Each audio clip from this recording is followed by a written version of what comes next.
Vous avez peut-être déjà entendu parler de cette histoire à la WWE où le sympathique Otis se rapprochait romantiquement de celle qui était présentée comme la déesse dorée de la compagnie. Cette catcheuse, c'est Mandy Rose.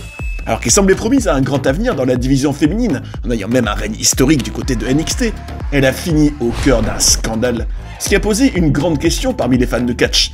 Qu'est-ce qu'une employée de la plus grosse entreprise de divertissement sportif du monde a le droit de faire ? Quelles sont les limites à ne pas franchir pour une performeuse qui veut gagner de l'argent en dehors du ring? C'est un plaisir de vous retrouver sur Johnny Catch pour se plonger dans l'histoire assez particulière de Mandy Rose. Vous apprendrez entre autres la vraie raison pour laquelle elle avait été renvoyée de la fédération de Stamford. Quelle storyline révolutionnaire elle était censée avoir pour aboutir à WrestleMania 35. Mais aussi, comment son mari a vécu sa situation romantique à l'écran avec Otis. Et même comment son destin a failli devenir tragique à cause d'un psychopathe. Sachez bien sûr que ce que vous allez voir, c'est un documentaire différent des autres sur la chaîne, votre rituel hebdomadaire. Mais sachez aussi que des documentaires classiques arriveront en masse tous ces prochains temps. Vous êtes bien sur Johnny Catch, le parcours sulfureux de Mandy Rose, la déesse dorée de la WWE. C'est parti. Rien ne semblait prédestiner Mandy Rose à devenir catcheuse à l'origine, mes amis. Comme vous allez voir, elle était d'abord partie dans d'autres domaines, avec quand même aussi de la réussite, comme vous vous en rendrez compte. Ce qui est certain, c'est que son parcours est très intéressant et qui pose pas mal de questions sur ce qu'une catcheuse a le droit de faire, comme vous allez voir, en tout cas à la WWE. À l'origine, donc, elle est née le 18 juillet 1990 à Westchester County, dans l'état de New York. Son vrai nom, c'est pas Mandy Rose, même si ça y ressemble, c'est Amanda Rose Sacomano. Alors comme vous pouvez l'entendre, il y a des origines italiennes, même si sa famille c'est italo-irlandais. Elle est la plus jeune de 4 enfants, mesure 1m63 pour 54 kg et très jeune. Vous allez voir que toutes les activités physiques, elle aimait bien, notamment la danse au lycée. Mais c'est dans un tout autre domaine qu'elle aura un diplôme, alors c'est vrai que c'est une information qui peut peut-être surprendre quand on voit son parcours par la suite, mais elle avait fait donc des études, notamment en obtenant une licence dans le domaine de l'orthophonie. C'était sa spécialité, donc elle aurait très bien pu devenir orthophoniste, mais c'est plutôt dans le fitness qu'elle va avoir des premiers succès. Elle participe à une compétition en 2013, première place au World Bodybuilding Fitness and Fashion Boston Show, 2014 et gagne même le titre. Alors, c'est pas un titre de la WWE, risque pas, mais World Beauty Fitness and Fashion Bikini Champion. Alors on imagine que tout ça lui a non seulement donné de la confiance, mais que ça a aussi permis à ce qu'elle ait envie peut-être de jouer encore plus sur son apparence en allant dans le domaine du catch et de la WWE, où c'est clair et net que ça joue une part importante. Et donc, en juin 2015, elle se retrouve dans l'émission de télé-réalité de la WWE, Tough Enough. Alors pour ceux qui ne le sauraient pas, pendant des années ça a été une émission qui est d'ailleurs vraiment hyper intéressante en tant que téléspectateur à la WWE, où t'avais des hommes et des femmes du coup de tous âges, même s'ils devaient quand même avoir au moins, entre 20 et 30 ans en général on va dire, pour avoir quand même la chance de percer après, pour avoir un long parcours à la WWE, quoi qu'il en soit. Mandy donc y a participé, et donc les candidats décrocheraient un contrat à la WWE. Et c'est là-bas qu'elle va vraiment exploser, même si elle ne va pas gagner Tough Enough, ce sera Sarah Lee qui gagnera. Mais malgré tout, elle y aura l'occasion non seulement d'adopter le nom de Mandy Rose, mais aussi, et ça elle l'a révélé par la suite, de jouer un peu à fond le côté heel.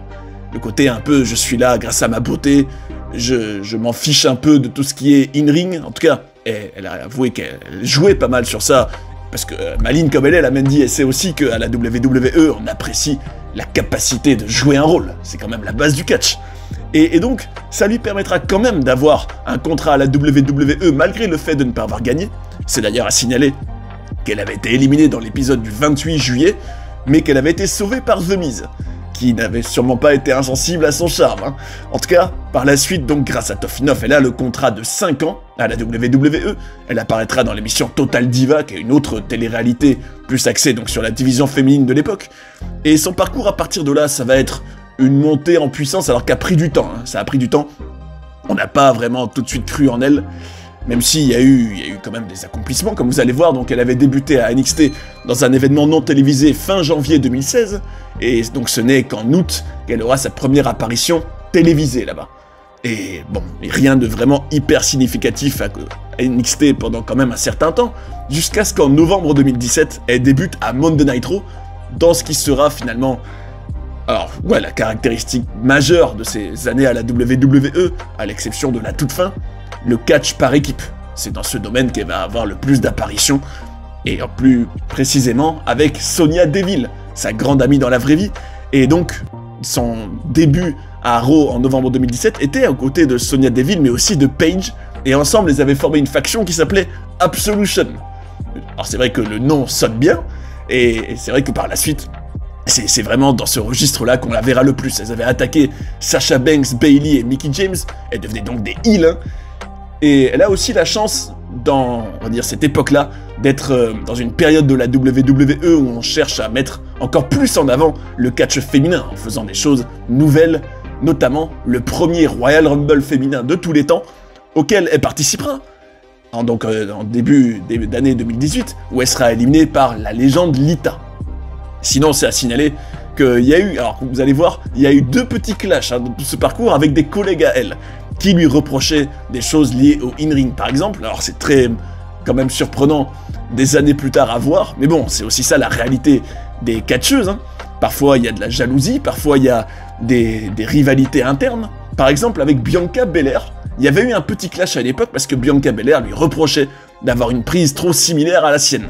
Et vous allez voir, on va en parler juste après, il y avait aussi eu un petit clash, alors sur les réseaux sociaux, hein, toujours c'est des histoires de tweets, c'est rien de bien, on va dire, développé, avec Carmella. En tout cas, elle, par la suite, donc, elle sera dans le kick-off de WrestleMania 34 dans une Battle Royale féminine gagnée par Naomi. Après, elle ira à SmackDown avec Sonya, toujours. Bon, elle avait la chance aussi d'apparaître dans une Battle Royale dans le premier pay-per-view 100% féminin de l'histoire de la WWE, Evolution. D'ailleurs, c'est aussi à cette même époque qu'elle aura ce qui est peut-être sa première vraie storyline individuelle à la WWE, donc du côté de SmackDown, avec Naomi justement, pour avoir flirté avec Jimmy Uso. Et vous verrez que finalement, c'est un peu dans des romances à l'écran que Mandy Rose brillera le plus, d'une certaine manière. En tout cas, il y a un événement qui a été très marquant dans son parcours, qui aurait pu être beaucoup plus que ce que ça a été en fin de compte, c'est WrestleMania 35. Alors là, vous vous souvenez peut-être, WrestleMania 35, il est historique. D'ailleurs, c'est totalement en accord avec tout ce qu'on voyait à la WWE depuis début 2018, cette idée de faire des révolutions dans la division féminine, tout simplement la révolution féminine, puisque WrestleMania 35, comme vous le savez sans doute, c'est le premier main event féminin de l'histoire de WrestleMania, Becky Lynch, Ronda Rousey et Charlotte Flair. Alors figurez-vous qu'à l'origine donc, Mandy devait avoir bien plus que ce qu'elle a réellement eu dans ce show. Alors qu'est-ce qu'elle a eu en fin de compte? En fait elle était donc dans le kick-off du show, dans la Battle Royale. Elle semble abonnée au Battle Royale d'ailleurs. Mais à l'origine, elle devait être dans un triple threat pour le titre féminin de SmackDown contre Asuka et Sonya Deville, à la base. Et figurez-vous qu'elle était même censée gagner, et surtout ça va beaucoup plus loin cette histoire. Qu'est-ce qui était censé se passer dans ce match à WrestleMania? Alors il y avait une storyline qui avait même été pitchée par Mandy et Sonya en personne auprès des officiels. Ça devait aboutir à ce qui aurait été, ça aurait été vraiment historique et novateur, c'est sûr, hein, à l'époque. Ça aurait mené en gros à Sonya Deville et Mandy Rose qui s'embrasseraient dans le ring à WrestleMania pour aboutir à la première relation avec des catcheurs ou catcheuses du même sexe à la WWE, en tout cas de cette façon-là aussi poussée. On notera d'ailleurs que par la suite, la WWE tentera un peu de le faire avec Lana et Liv Morgan. Bon, c'est pas non plus la plus grande réussite de l'histoire, mais bon, c'est peut-être pas lié au fait que ce soit des catcheuses du même sexe, mais plutôt par le fait que Bobby, Lashley, Lana et Rusev, c'était pas, on va dire, la storyline la plus mémorable et la meilleure. Mais bref, en tout cas, il y avait ce projet donc que Mandy Rose gagne avec une Sonya Deville qui l'aurait embrassée dans le ring à WrestleMania et qui l'aurait en quelque sorte laissé gagner par amour, hein. Mais après, ce qui a posé problème, c'est non pas le fait que ce soit donc peut-être quelque chose de totalement osé ou inédit, mais c'est plutôt la popularité d'Asuka, qui est donc une babyface très aimée des fans à l'époque, et on craignait que ce moment, qui était censé quand même être très marquant, hein, entre Sonya et Mandy, soit un peu gâché par des fans qui auraient hué en voyant Asuka perdre. Donc ça n'a pas eu lieu, mais WrestleMania 35 aurait pu être bien plus pour Mandy Rose. Bref, En tout cas, par la suite, on notera qu'elle a participé au Money in the Bank, où elle a d'ailleurs eu un moment bizarre avec Carmella, qui a dû quitter le match après un spot avec Mandy, et elle l'accusera par la suite sur les réseaux sociaux, hein, toujours, d'être unsafe, en gros de pas être une travailleuse à qui on peut faire vraiment confiance et qui prend soin de la sécurité de ses collègues. Bon, elle avait même dit d'ailleurs, avant de supprimer ses tweets, qu'elle devait retourner à NXT pour bosser. Tout ça aboutira en fin de compte à ce qui sera la storyline finalement la plus marquante hein, de Mandy Rose à la WWE fin 2019, celle avec Otis, celle dont vous avez probablement déjà entendu parler. L'histoire d'amour entre d'un côté le sympathique, robuste et drôle Otis, et de l'autre une catcheuse, un personnage féminin, qui est aux antipodes de tout ce que représente Otis. Mais ce qui est beau à l'origine, c'est que tout avait commencé par Otis qui s'amusait à flirter, mais très légèrement, hein, avec elle sur les réseaux sociaux, à commenter des photos, tout ça. Mais ça a semblé quand même interpeller les fans, et ils avaient quand même développé une sorte de petite alchimie hein, ensemble. Et en voyant ça, Mandy était allée pitcher à Vince McMahon, le grand patron à l'époque, vous savez, une storyline romantique avec Otis. Et Vince McMahon, donc dans son bureau, quand elle avait enfin réussi à lui parler et à lui présenter cette idée, était fan. Et d'ailleurs, par la suite, Mandy Rose, tout comme Sonya d'ailleurs, sera très impliquée dans toute cette histoire qui marquera vraiment la fin de 2019 et le début d'année 2020. Elles seront impliquées dans tout le processus créatif autour de ça. D'ailleurs, il y aura toute une vraie storyline hein, qui aboutira à WrestleMania 36, un match entre Otis et Dolph Ziggler. Alors pourquoi Dolph Ziggler? Parce que à la base, pour la Saint-Valentin, Otis devait avoir un rencard avec Mandy Rose, mais il s'était rendu compte, devant le fait accompli, on va dire, que Dolph Ziggler lui avait volé la place. Mais en réalité, c'était toute une conspiration de Sonya Deville pour éloigner Otis de Mandy. Et donc c'était quand même une vraie histoire, hein, dans laquelle, on va dire, les deux amis étaient impliqués. Il y avait même eu un moment génial, je trouve, hein, qui était vraiment marrant et original, au Royal Rumble 2020, où Mandy Rose avait failli être éliminée en tombant en dehors du ring, mais où Otis était là pour la rattraper et l'empêcher d'être éliminée.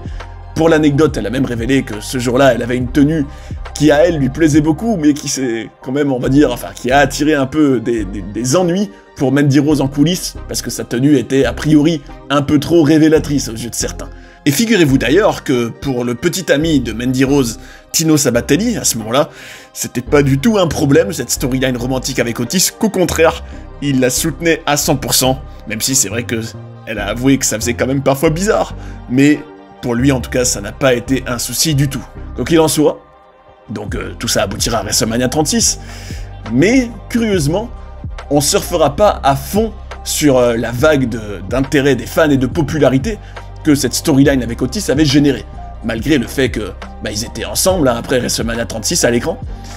Ça aboutira malgré tout, hein, c'était la continuité logique après ce qu'avait fait Sonya Deville dans cette histoire, à un match à SummerSlam entre Sonya et Mandy Rose, dans lequel il y avait une stipulation quand même très marquante, Loser leaves WWE. En gros, la perdante de ce match serait donc contrainte de quitter la fédération. Mais en réalité, c'est un contexte de la vraie vie bien plus négatif et sombre qui a marqué cette période et qui aura aussi une vraie influence visible sur Mandy à cette époque.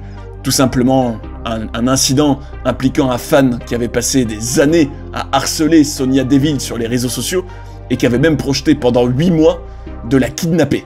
Et il était passé à l'acte donc en août 2020. Bon, heureusement, avec Mandy, Sonya donc a pu appeler la 911 et être en sécurité.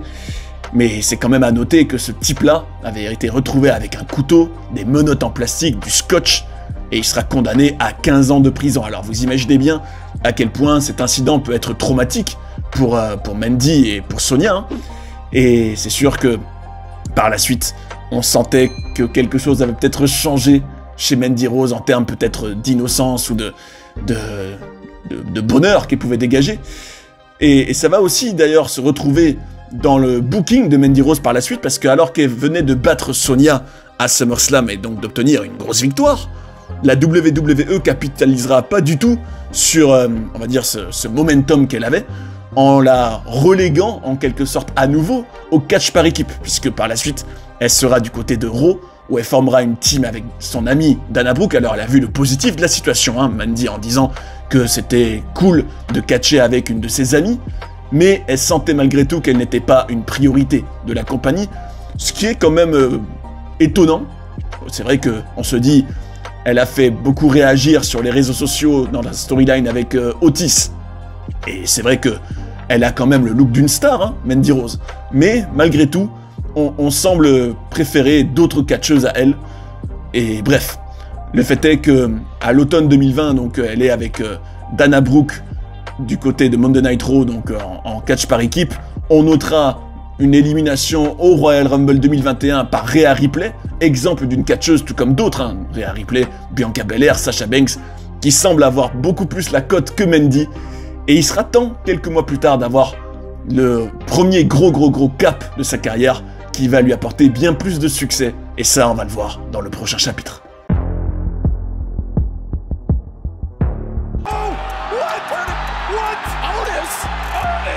On est à l'été 2021 et Mandy Rose va vivre ce qui va être donc un vrai changement dans sa carrière, non seulement au niveau de ses accomplissements, hein, de ce qu'elle va réussir, de ses victoires, et même au niveau de son look et même de son personnage de manière générale, puisque elle va aller du côté de NXT. Alors c'est vrai qu'on pourrait avoir le préjugé de se dire, c'est quand même étonnant, une catcheuse du roster principal qui retourne à NXT, alors qu'en principe c'est censé être l'inverse, mais pour autant, c'était pas du tout une dégradation pour elle, hein, puisque là-bas, elle va avoir beaucoup plus de succès. Elle va former l'équipe Toxic Attraction avec Gigi Dolin et Jacy Jayne en septembre.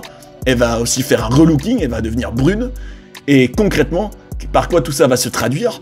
Par une victoire contre la championne Raquel Gonzalez à Halloween Havoc fin octobre 2021, qui lui permet de décrocher son premier titre à la WWE. Elle devient la championne NXT. Alors rendez-vous compte, c'est quand même pas rien. Elle devient peut-être, en tout cas, un des deux visages, on va dire, de NXT pendant assez longtemps, hein, pendant plus d'1 an, vous allez voir.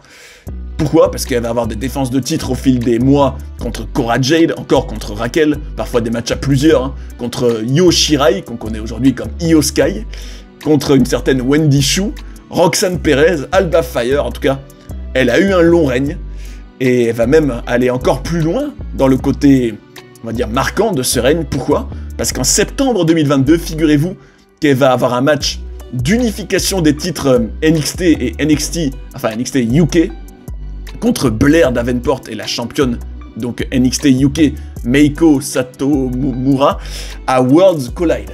Et à cet événement, donc, elle va remporter le match, ce qui va lui permettre de devenir en quelque sorte double championne. Alors en réalité, pas vraiment, parce que c'est une unification. Donc elle n'a pas les deux ceintures officiellement en même temps, c'est juste qu'il y a une ceinture qui rentre un peu dans l'autre, d'une certaine manière, si vous saisissez la subtilité. En tout cas, pour elle, c'est quand même encore quelque chose de très marquant. Mais ce contexte sera malheureusement marqué par une tragédie dans sa vie personnelle, puisqu'en octobre 2022, son grand frère Richard décédera, ce qui va évidemment beaucoup l'affecter. Et décidément, par la suite, ce sera une période très négative et très sombre pour elle, puisque en l'espace de quelques jours, en décembre, elle va non seulement perdre son titre contre Roxanne Perez, mais elle va aussi être virée de la compagnie du jour au lendemain, après un règne de 413 jours. Donc on peut imaginer, hein, de toute façon vous allez voir, on va avoir toutes les coulisses de ça sous quelques minutes, que c'est ça qui a mis fin à son règne, hein, c'est des choses qui ont provoqué peut-être la colère de la WWE, ce qui a donné envie à la compagnie de la virer alors qu'elle était en plein règne. Donc elle perd le titre de manière, on va dire, assez expéditive, et perd aussi son emploi dès le lendemain. Alors pour autant, elle était très gentille et très coopérative avec Roxanne Perez, qui a fait l'éloge de Mandy Rose, hein, en disant qu'elle était très gentille, que avant et après leur match, elles pleuraient ensemble, qu'elles avaient fait un gros câlin. Donc professionnelle malgré tout, hein, Mandy, malgré la douleur dans sa vie personnelle et même la déception de perdre son titre. Mais surtout, elle était même à quelques jours près d'être en gros le deuxième plus long règne féminin de l'histoire de NXT, derrière Asuka. Alors là, vous posez la question probablement, pourquoi elle a été virée? Quelles sont les vraies raisons de ce départ soudain, enfin de ce renvoi soudain plutôt? plein de questions, plein de mystères. Hein. Pourquoi? Alors qu'elle semblait très bien partie, qu'elle était championne pendant plus d'1 an à NXT, ce qui est quand même rare, et que la WWE semblait enfin miser sur elle. Qu'est-ce qu'elle a fait? Ou alors, de quoi on l'accuse? Qu'est-ce qui a mené à ce licenciement? On va voir tout ça dans le prochain chapitre. En fait, vous allez découvrir, mes amis, que ce qui a posé problème avec Mandy Rose, c'est vraiment le fait d'avoir tenté en tout cas, de gagner des sous hors de la WWE, et surtout en faisant des choses bien précises qui n'ont pas plu au management. Déjà, vous devez savoir qu'en 2020, alors c'est pas vraiment lié à la raison de son renvoi, mais c'est quand même à noter, qu'elle avait déjà du succès sur les réseaux sociaux dès 2020 donc, avant que la WWE rende aussi cette pratique-là interdite, dans le domaine de l'influence sur les réseaux sociaux, puisqu'on a appris, alors ça c'est quand même des chiffres mirobolants, hein, enfin, en tout cas pour ce qui est censé être des revenus complémentaires à la WWE, alors Mandy Rose aurait touché 490 000 $ en revenus liés à des publicités ou à des promotions sur ses réseaux sociaux. Elle en aurait fait 70 en tout en 2020, ce qui fait, oui, un peu plus d'1 fois par semaine, on va dire, et ce qui révèle aussi l'intérêt des annonceurs pour Mandy Rose, hein, et surtout à quel point on va dire, sa résonance et sa visibilité auprès de la population étaient prises très au sérieux. Mais bon, c'est pas vraiment ça qui lui a fait, on va dire, attirer des problèmes. C'est quoi exactement? Alors tenez-vous bien, elle avait créé un site internet, du moins elle avait créé sa page sur un site internet qui s'appelle Fantime. Alors qu'est-ce que c'est ce Fantime? Même si par la suite elle ira aussi sur tout ce qui est OnlyFans, mais le concept est le même, hein. C'est des sites payants auxquels on peut s'inscrire, en payant bien sûr mensuellement, système d'abonnement, dans lequel on a accès du coup à des contenus réservés aux fans qui payent, qui peuvent bien sûr, comme vous l'imaginez bien, être peut-être plus explicites ou plus suggestifs que ce qu'on peut voir sur sa page Instagram par exemple, voire même aller dans du contenu vraiment pour adultes. Hein. Et ça, alors vous imaginez bien dans une compagnie comme la WWE où l'image est primordiale, où on cherche à être family friendly à tout prix et politiquement correct, déjà on pouvait se demander quelle mouche avait piqué Mandy Rose de faire des contenus de ce style-là dans une compagnie qui rejette ça absolument. Même si on peut quand même reconnaître sa bonne foi dans cette situation, parce que c'est déjà arrivé qu'elle demande la validation de la WWE par rapport à un contenu qui est posté, ou alors que la WWE avait donc demandé de supprimer un contenu qui, selon la fédération, allait trop loin, et elle l'avait fait sans problème. Donc elle était quand même de bonne foi, même si elle a aussi révélé qu'avant d'être renvoyée, alors vous l'aurez deviné, c'est pour ça qu'elle a été renvoyée, hein, à cause du fait qu'elle a commencé à publier des contenus, alors, dans les limites de l'acceptable et au-delà même, et tout ça en rapportant uniquement de l'argent à elle et pas à la compagnie du coup, que c'est ça donc la raison de son renvoi. Et ce qui est certain en tout cas, c'est qu'elle avait quand même déjà été avertie par la WWE avant son renvoi. Donc bref, elle avait donc fait cette page Fantime, et rendez-vous compte, on parle quand même de proportions très importantes. Pourquoi? Parce que dans la semaine qui a suivi son licenciement, juste en une semaine, hein, elle a gagné 500 000 $ uniquement grâce à cette plateforme-là, grâce à son contenu exclusif. Ce qui est factuel aussi, c'est que la WWE, en tout cas selon ce qu'on a pu apprendre, considérait qu'elle était tout simplement allée trop loin, alors ce que Mandy a quand même vécu comme quelque chose d'assez frustrant, parce que elle a révélé qu'elle jouait le jeu, et surtout que elle voyait plutôt des bons côtés au fait de poster ce genre de contenu. Elle disait que c'était une manière de faire grandir NXT, d'attirer aussi de l'attention sur NXT et sur Toxic Attraction, que ça permettrait donc à son équipe, mais aussi à la promotion de grandir plus. Bon après, de quelle manière, c'est sûr, mais en tout cas, aux yeux de la compagnie, elle était allée trop loin, et c'est Shawn Michaels en personne, vous savez, Shawn Michaels, légende absolue de la WWE et responsable de NXT, qui, au moment où il aurait donc appris le type de contenu qui est posté sur cette plateforme, qui a pris la décision de lui faire perdre le titre. Donc, en fin de compte, c'est pas vraiment pour, on va dire, le fait d'avoir un site payant et d'avoir un revenu additionnel à la WWE et indépendant qui ne rapportait rien à la compagnie qui l'a fait être viré, c'est plutôt vraiment le contenu de ce qui est publié, on va dire, sur ces sites-là. Bref, elle avait quand même révélé, donc elle ne doit pas non plus, on va dire, faire comme si c'était une surprise absolue, parce qu'apparemment elle aurait déjà dit à des collègues les mois d'avant son renvoi qu'elle pensait déjà que ce qui est posté pourrait attirer des ennuis. Donc elle s'attendait quand même, enfin du moins, elle savait où elle mettait les pieds. Hein. En tout cas, financièrement pour elle, ce qui est quand même très fou, hein, quand tu prends du recul, c'est que finalement, dans on va dire, le présent, et donc après avoir quitté la WWE, ou du moins que son histoire s'est terminée avec la fédération de catch, elle gagne aujourd'hui 10 fois plus d'argent qu'à l'époque où elle était catcheuse. Elle a même révélé, alors ça c'est dingue, qu'il y a déjà eu un super fan qui a dépensé 55 000 $ pour son contenu. Bon, ça laisse imaginer les sommes hallucinantes qu'elle gagne grâce à tout ça. Et évidemment, c'est bien plus que ce qu'elle pourrait gagner à la WWE. Mais est-ce que pour autant, tout ça, on va dire, ça lui plaît dans sa vie au quotidien? Alors elle a révélé que le bon côté de cette nouvelle vie, en quelque sorte de créatrice de contenu, plutôt pour adultes, hein, sur le web, c'est de passer plus de temps avec sa famille, de pouvoir aider aussi sa famille financièrement dans leur business à eux, mais de l'autre, bah c'est vrai que elle a en quelque sorte brisé ce rêve de réussir à la WWE, même si elle n'a pas fermé la porte à un retour un jour, même si des commentaires plus récents semblent quand même un peu la condamner à ne plus, on va dire, pouvoir être une employée de la WWE. Pourquoi ?